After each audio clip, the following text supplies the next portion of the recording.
Hi, I'm Georgina Langdale, and I'm the founder of the Centre for Nature Connection and the creator of the Natural Carer range of training and coaching for care at the end of life.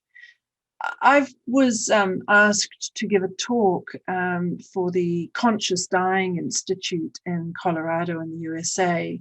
And I thought it actually was kind of useful, really, to share the talk a bit more widely. So I've taken the liberty of recording this version for you here. In this talk, I'm going to explore reasons why I think nature is such a fundamental part of really stepping up and helping people at the end of life, and for helping actually change the care paradigm. So I am going to share my slides with you, and away we go. I fundamentally believe in this idea of nature, compassion, and soul as key components of providing really beautiful care for palliative and end-of-life care. And you can read a lot more about it on my website, which is centernatureconnection.org.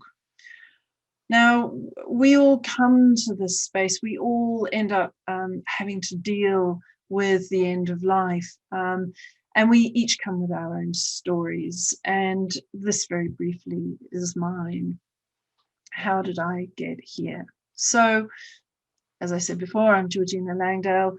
I'm based in New Zealand, but I was born in England and lived there as a child.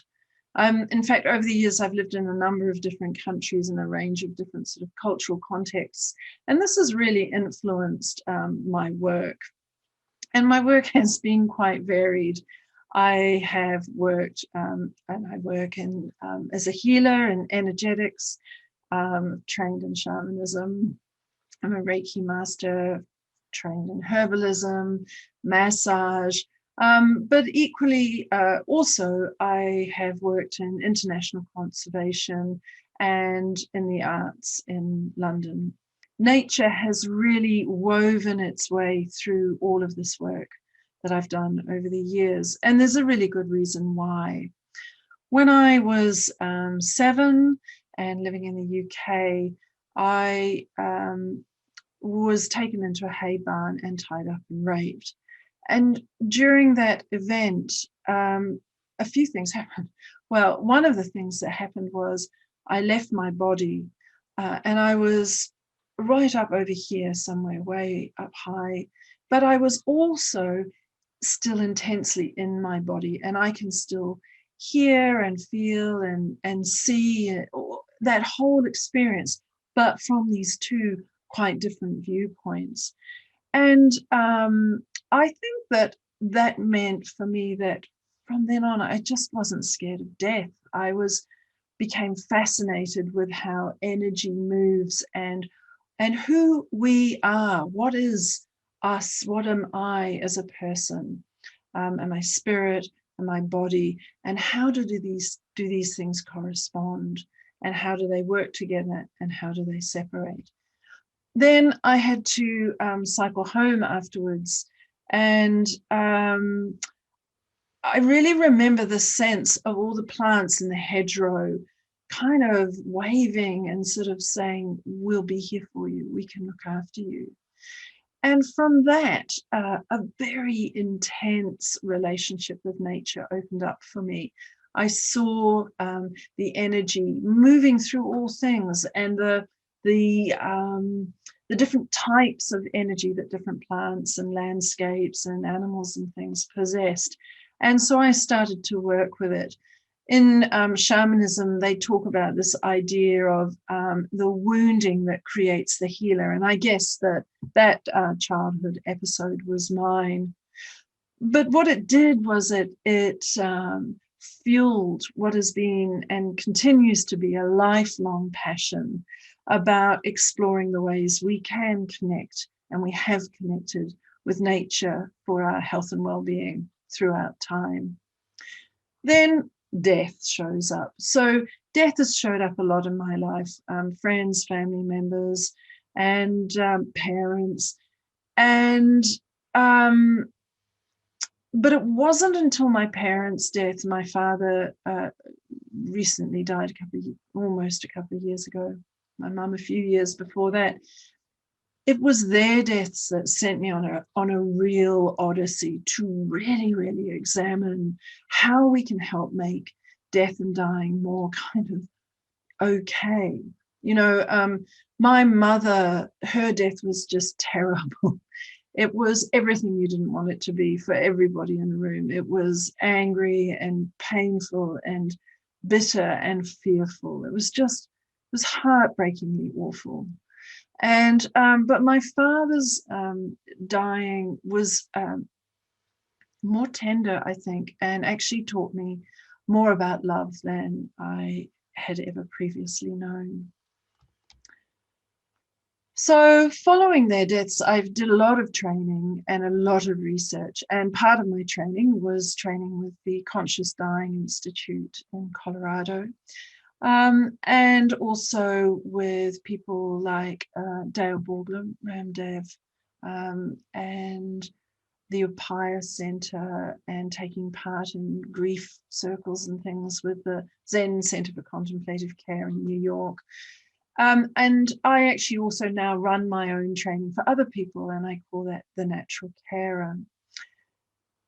But in looking at how we care for people, I can't help but look at the paradigm that we're working in and the mainstream medical context.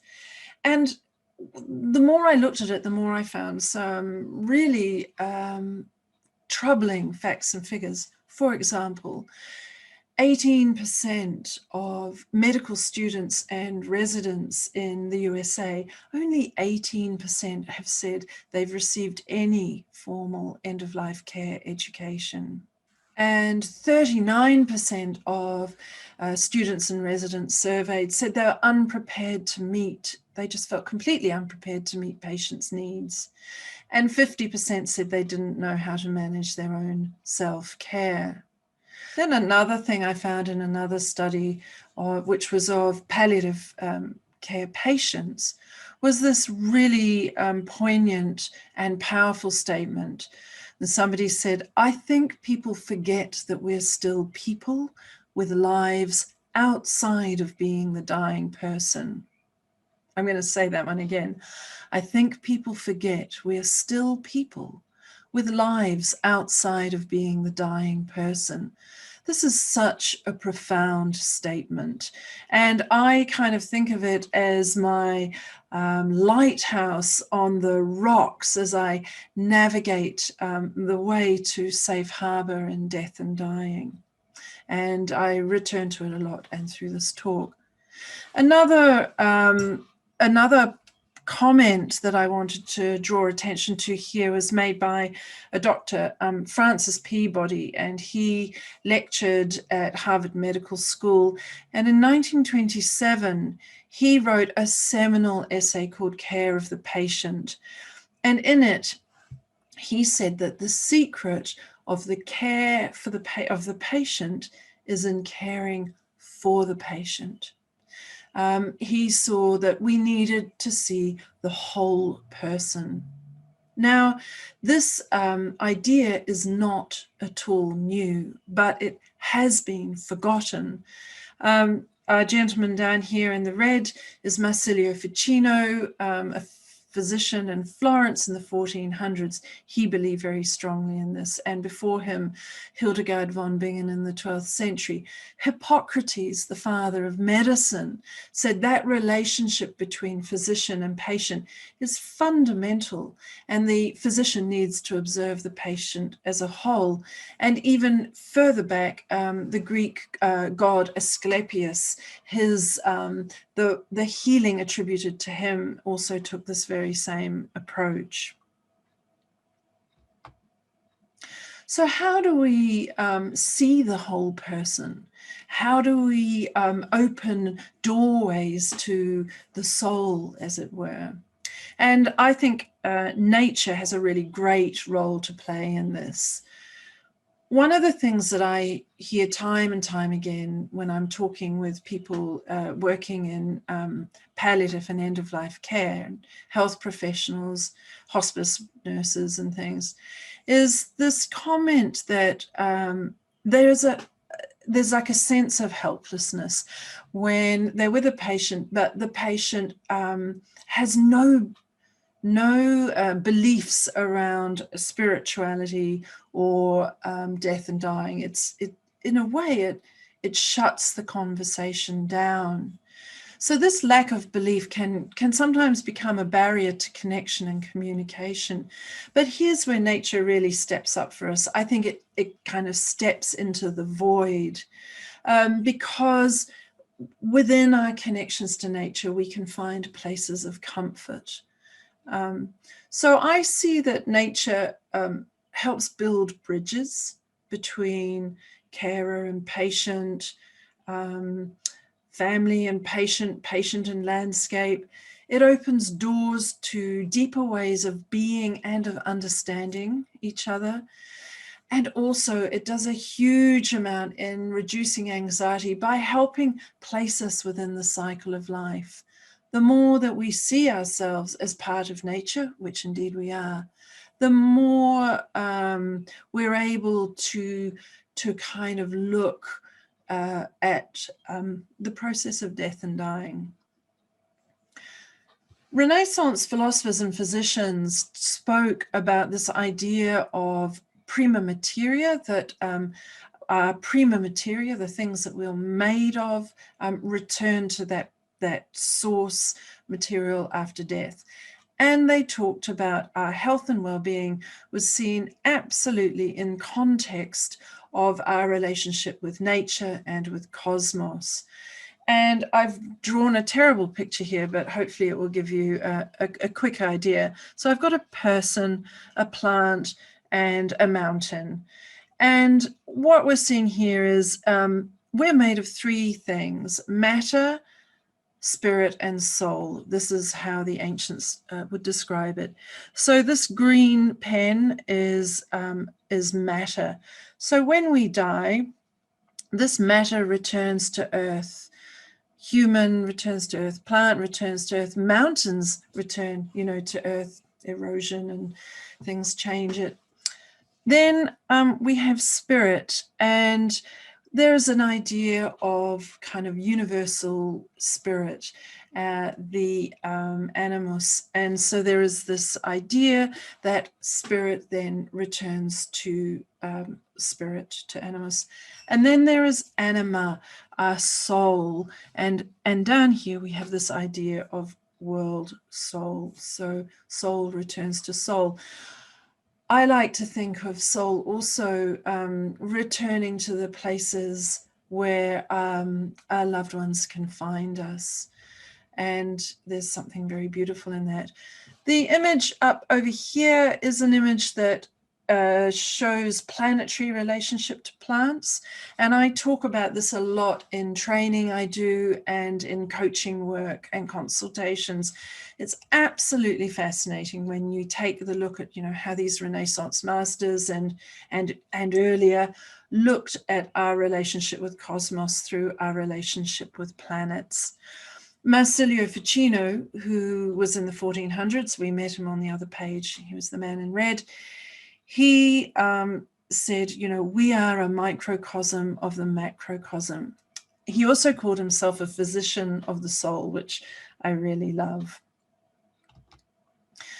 So how do we make this connection with nature? And particularly, how do we do all this if someone's in a hospital bed or hospice or in a room at home?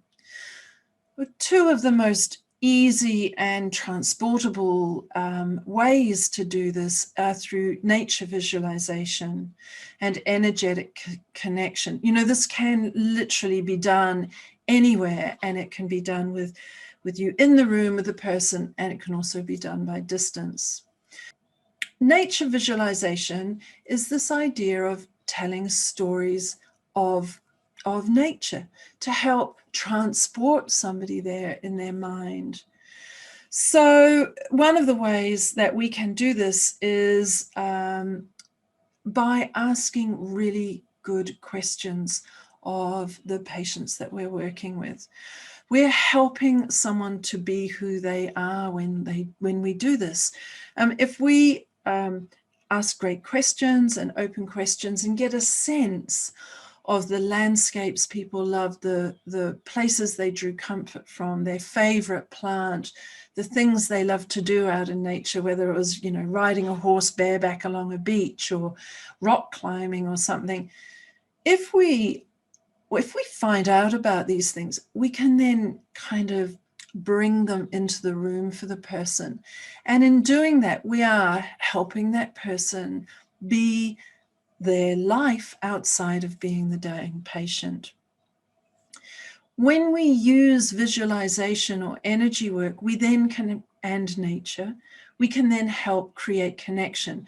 This can be connection between people or between patient and landscape. So with creating connection, an example of this is there's somebody in hospice, they're in bed, they're dying, their family are in the room, the family are agitated and in denial. And quite often the person in the bed, the patient, can feel rising anxiety as they bear witness to what's going on in the room around them. Taking people into a nature visualization can help break the circuit of that anxiety and denial. It can create space and give everybody in the room a chance to relax. It's very powerful. Safety ropes. What I meant here again is about reducing anxiety, and it can be very helpful for preparation for dying. So an example of that could be you're working with somebody at home, they're dying at home, and there's a beautiful tree outside their window. One of the things you can do is work with them to give them the image of them connecting to that tree. And as they're preparing to die, they could feel perhaps that they might be able to travel up that tree, to have a little look around. And maybe, who knows, maybe that tree helps them journey upwards as they make their final transition. But if we work with these ideas of connection and relativity, it can be incredibly powerful and very, very comforting. Then there's also the way that nature can help self-care for doulas and carers. Nature gives us ways to protect ourselves from the huge amount of emotions and things that we're dealing with. To be compassionate, it means that we, in a way, have to experience the pain of the people that we're working with. And so nature and energy can help us just put some safety checks in place for us around that, and can also help us cleanse any of those energies and things that we might wish to release at the end of our day or session. Nature also really comes into its own as somebody's transitioning and also after death. Nature enables us to create ritual, blessings and release of spirit. Some very, very beautiful things you can do. And when I'm doing training in the Natural Carer series, I help people look at some of these different sorts of rituals and actually just get people feeling confident about creating rituals themselves. Body care is also really important. Over here is an image of a set I make. It's called the Essence of Nature Sacred Passage Kit, and I make it with beautiful natural hydrosols and plant essences and essential oils. So this is a body wash. There's an oil, olive oil, infused with very aromatic and deeply symbolic plant essential oils. There's the essential oil blend to put in a diffuser. And there are 2 plant essence elixir blends that I make from plants that I grow in my garden. Now, this body care kit, I've got wonderful stories to tell about it. part of it is when I've been working with people who are dying, they have often loved that idea of their body being looked after naturally after death. And so you can wash the body, you can oil the body. It's like nature helps us return to nature. Other examples of this being used are, I had a call from somebody the other day. His father died a couple of weeks ago, and he was saying that this kit was wonderful because it gave he and his sister a chance to feel like children again, because they were able to massage their father's feet, which is something they used to do as children. So he was in hospice, they were able to massage him, and it created this beautiful, loving connection with them and took them back to those kind of lovely childhood memories. Also, I've had instances where I've invited family members to help me wash the body of a loved one who's died. And many times I get messages later saying how much that act of caring for their loved one in that way has helped their grief. It's very beautiful, quite transformational. And then nature can really help us in grief. I've written here, being held and being found. By this, I mean, when we work with nature, we can feel very, very supported by it when we're feeling very vulnerable and in pieces. But also, nature gives us places to find the person and to connect to the person that we have lost. Very, very beautiful. Nature, nature is the greatest healer of all, really. Plant essences. I particularly love working with plant essences. I've written here because they build bridges. So plant essences or flower remedies, they work at an energetic level and they help support our emotional state. They're not working at a strong physiological level. So you can use them again in any context. I feel that they build bridges between people and they build bridges between a person and nature. Two examples here of plant essences that I love working with in this end-of-life space are rosemary, this is rosemary here, and cleavers. So rosemary, Rosmarinus officinalis, very common, very aromatic herb, beautiful. You might know it from your roast lamb on a Sunday or something. It's been used medicinally forever, really, and dried sprigs of rosemary have turned up in Egyptian tombs and things from thousands of years ago. In symbolism, rosemary is said to represent fidelity and remembrance. And in pagan hand fasting ceremonies for weddings, rosemary represented fidelity. And at the end of life, in funeral wreaths, rosemary represented remembrance. Now, interestingly, in herbal medicine, rosemary is seen as working with the nervous system, and it's particularly good for the brain and for focus. So in a way, it's helping us remember to be faithful, for remembering fidelity, but also it's helping us with the memories of a loved one. So I love using this with people at the time of a funeral, for example. Then when somebody has lost someone, they've got eulogies to give, they've got people to talk to, and they're feeling in pieces. Rosemary plant essence, just a little anointment, anointing on a third eye, a sip in water, can help bring back that sense of focus and remembering their loved one well. And then cleavers, Gallium aperine, in herbal medicine is used to help the lymphatic system rid the body of toxins. And so energetically, I see Gallium aperine cleavers as being beautiful for helping us release the things that no longer serve us well. Over emotion, intense grief. So if you want to explore more about this, check out my website, because I've got training and a whole range of these plant essences available. The key, I think, to making nature such a powerful part of the way we care for others at end of life is through storytelling. Nature can help us find out the stories of people, and by understanding and being able to tell stories of nature, we can help those people. And I think that if we do this storytelling well, we can really shift and change the care paradigm. So my mission is really about, first up, to care for people. And in caring for people, I want to find their stories so I can treat that person as a whole person.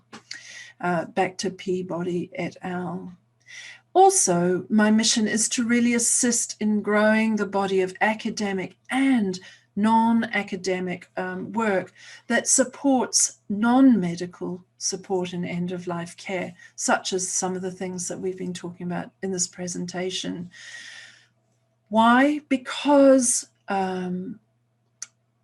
I think that non-medical care has a huge role to play in care at the end of life. So we need to kind of create a sense of trust and acceptance about some of these methods. And so I'm really, really committed to do that. How am I doing that? Well, in a whole range of ways. One of the ways, though, is academic research. I'm doing a psychology master's in environment, health and well-being, and I'm focusing on nature-based interventions to support palliative and end-of-life care. And I'm hoping that the research and work I can do in that will add to the academic body of work to support non-medical care. Then also real stories told with soul. I have a podcast, it's a bit maybe disappearing under this image of me, but the Soul Garden, I do videos and courses and coaching, and you can find links to all of that on my website, centernatureconnection.org.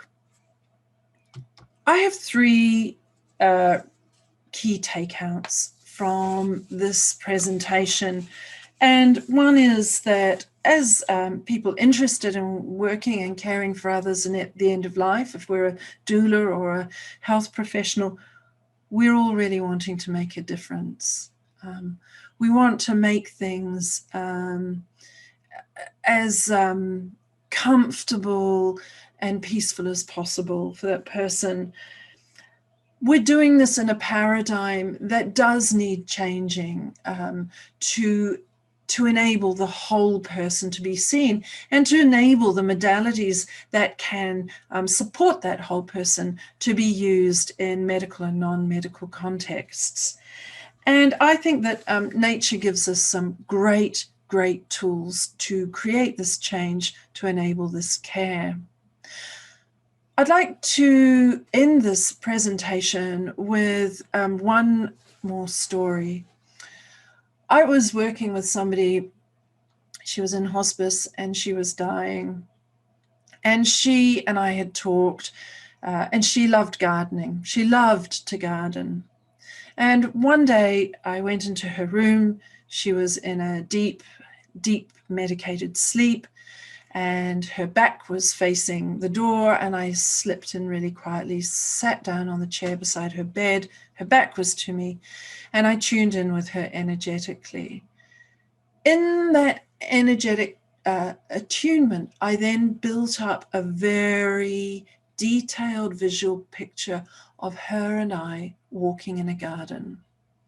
I pictured the colors, the plants, the way the sunlight was hitting the leaves, the aroma of the plants, the sound of the birds, the light, the sound of bees, a very clear and comprehensive picture. And then with her, in that visualization, we walked slowly around the garden together. When I got up to go, she whispered, "I know you're there. I can feel you."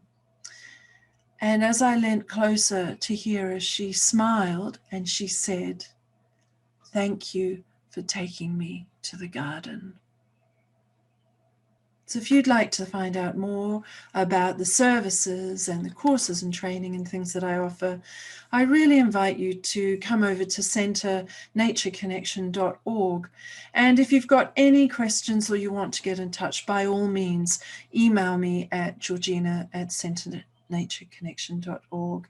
I wish you well. Bye.